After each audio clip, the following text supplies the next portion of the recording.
Hello, my dear friends. Today we are talking about your basic weekly plan, your weekly habits, the things you do on Monday, Tuesday, Wednesday, etc.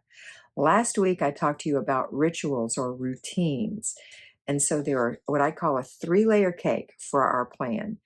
It's rituals or routines, basic weekly plan or weekly habits, and your zone or your area of focus. Those three things are the three layers of our three-layer cake. And that's all there is to this system. So the first thing we're going to talk about, we already talked about rituals. Today we're talking about the weekly plan. Next week we'll talk about zone work or areas of focus. Okay, so today the weekly habits. We're talking about Monday, Tuesday, Wednesday, Thursday, Friday, Saturday, and Sunday. So on Monday, the classic plan, and you can switch these days around to make them work for you.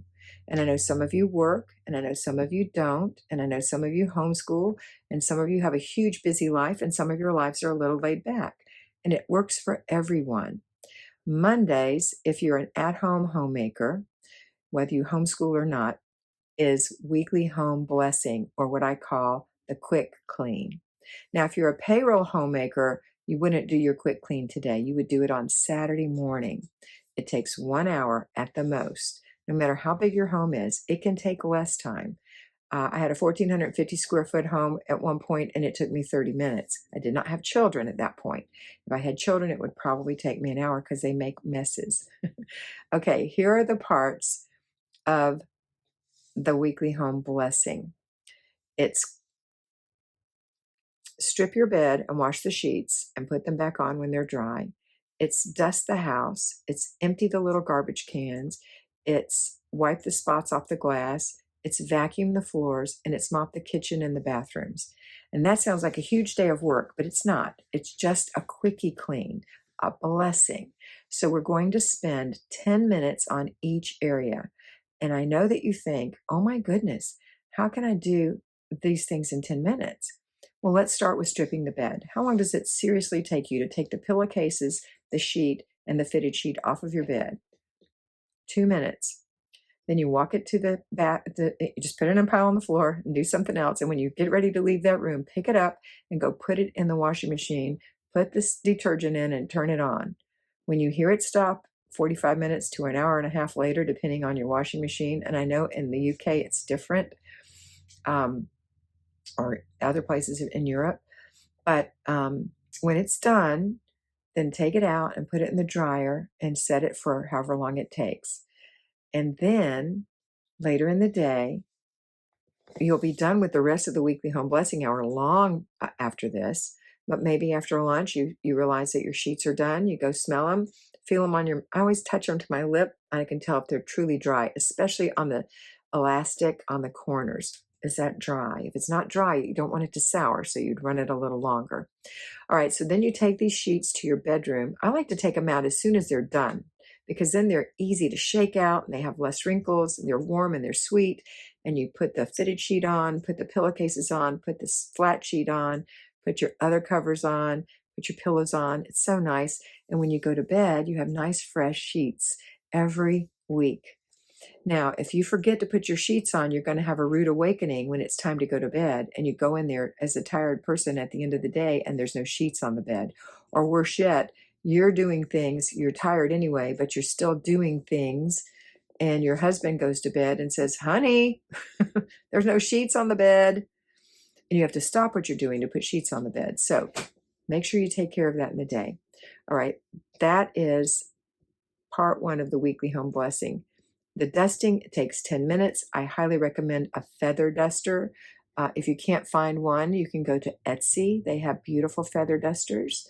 They are an investment and they last for years and years. If you don't and you just have a Swiffer duster, it's going to take longer to do the job because you can't, the feather duster just settles on top of things. Remember, this is a quick dust where we're just getting the dust. We're not shining the polishing the furniture. So just dust it real quick. You would spend 2 minutes in each room, pick 5 rooms. That's what I recommend.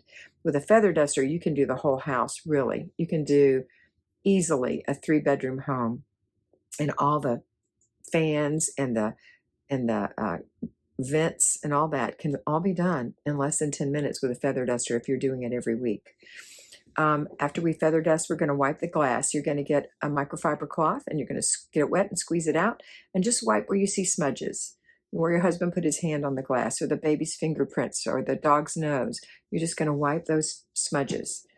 That's less than 10 minutes because you're just walking through the house looking for smudges. You're not getting the Windex out and the paper towels and doing the whole thing. You're just wiping smudges. Okay. When that's done, so we've done 3 things now. We've done the bed, we've done the dusting, and we've taken care of the glass. So now we're going to empty the little garbage cans in the house. So you have those little garbage cans in the bathroom, maybe in your office, different places. Grab the whole bag, tie it up, and put a new bag in, and take the bags and take them and put them in the outside garbage.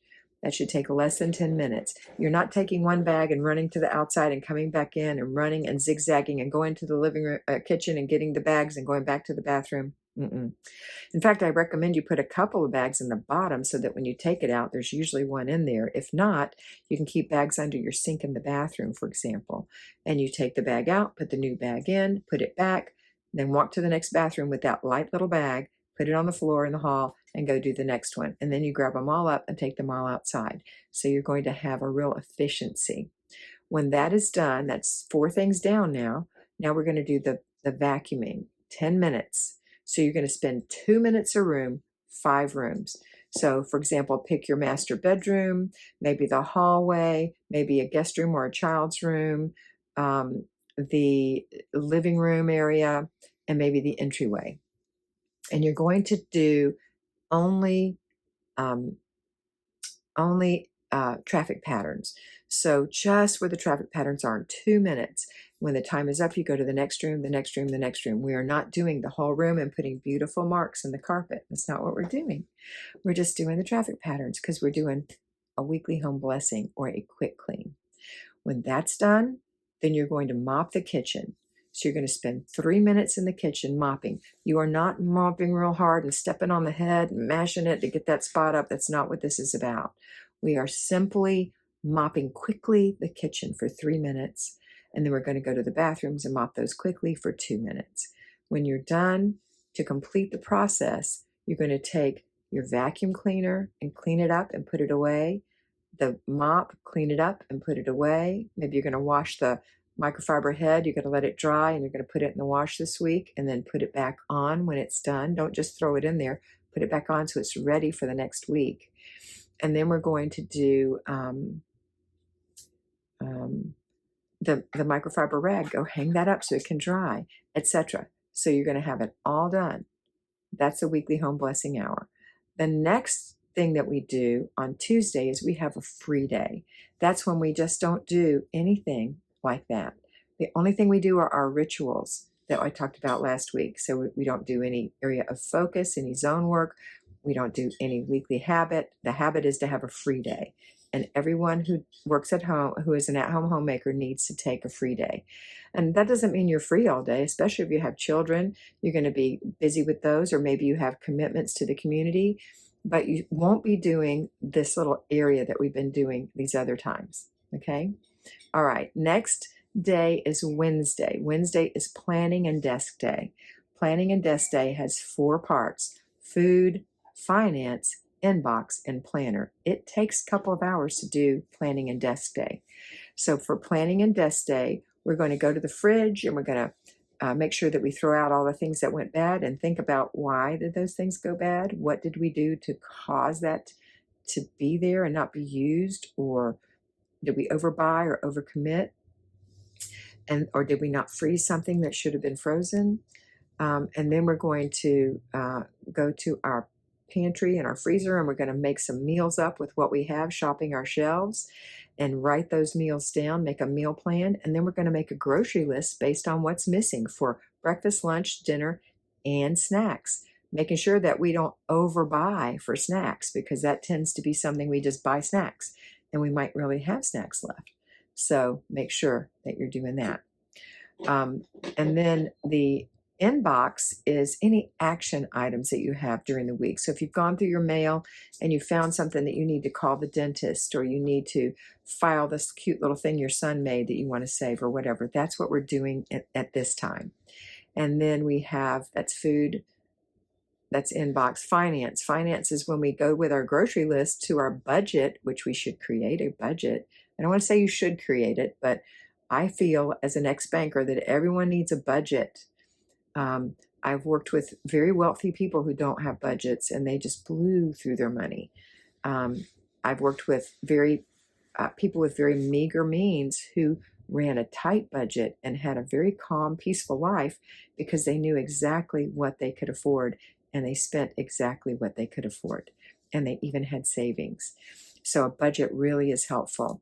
So on your finances, you want to make sure that all the things came out of your bank that are supposed to this week, that you've paid everything that needs to be paid, that your account is balanced. That means that you think it should be this much money, and it is this much money, and that you're not spending more than you're supposed to. For your budget, for example, for your groceries, when you look at that grocery list, does that look like it's going to cost about what you've allowed yourself this week for groceries? It should. If it doesn't, then we need to cut back. If it's under, then we're good. Okay, that's food, finance, inbox, and planner. So then take your planner, whatever planner you use. I use Kimmy's She's in Her Apron planner. She is having some changes at the end of this year, and it will look different next year. But for now, I use Kimmy's She's in Her Apron planner. And you can find it at she'sinherapron.com. You can purchase your planner until August the 5th. That will be the cutoff this year.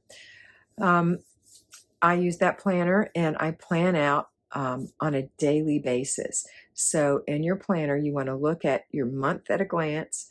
You want to take your commitments and appointments that you've written on your month at a glance, and birthdays and things like that, and plug it into your week at a glance. Some of you just have a week at a glance planner and no other kind. That's fine. If you don't have a super busy life, you can deal with a week at a glance, but you need to know what you're doing every day so you can plan out all the other things you need to do, which are your rituals, your zone, and your basic weekly plan. Those need to be plugged in too. And all those rituals that I talked about in our last video include things like clutter stops and laundry and before bed and all these things. We need to put it in there so we don't skip it. And I like the check-off method, where you look at it at least 3 times a day and you check off what you've done and you see what you've got left to do. And then we've got, let's see, our finances. We talked about that, or in our planner, but we've talked about, our planner. Yeah, that's it. You plan out your week. If you have a daily planner, it has an hourly slot for everything. You take the weekly plan and you plug it in by day. And then you only look at that day when you're running through your day. And it's so much easier if you have a lot of things to see what you have to do next and how long it's going to take you to get to this place you have to be, etc. All right. If you need to be mentored, I will be happy to mentor you, to help you do planning, to help you do your budget, to help you do anything you need to streamline your life. Just go to patreon.com.